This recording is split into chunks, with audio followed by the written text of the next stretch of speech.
再来看台南的天狗咧病例，计共已经有71例哦。国军嘛到疫情正严重的领地，全药消毒。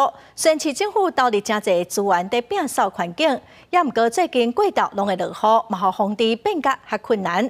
今年哦，你事件的是第一型的天狗咧，甲2015年的病毒无啥相共，所以嘛提醒民众要爱特别注意。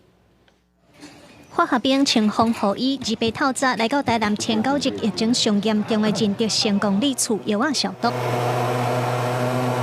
台南市的本土天狗日到当已经有71例，其实自通报第一个本土个案了后，市府就加强个案徛家和接近档的所在去做探病网虫的密度调查、摒扫，也个化学防治。毛设抽血站采验，因为今年流行的是第一型病毒，就惊民众家己无去注意到去中伏感染。重复感染不同类型的，比较容易产生出血性登革热。那过去在2015年的时候有26000多个，那这个我们当然不希望这26000多个有重复感染到第一型。2015年天狗节伫咧台南市探个真严重，当时有造成26000多位民众确诊。今年又搁出现天狗节疫情，住伫一区的民众也是真紧张。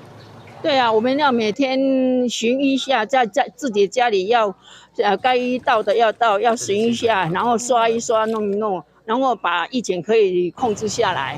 尤其下雨过后，确实要把那些积水容器清理干净，这才是正道。那疫情陆续的攀升，我希望能够唤醒大家一起来尊重我们的环境。最近下晡时不时会落西北雨造成积水，恐惊是会影响到防疫。市府表示，目前上要紧的就是控制疫情，但是嘛需要民众做伙配合，甲环境变好清气。记者综合报道。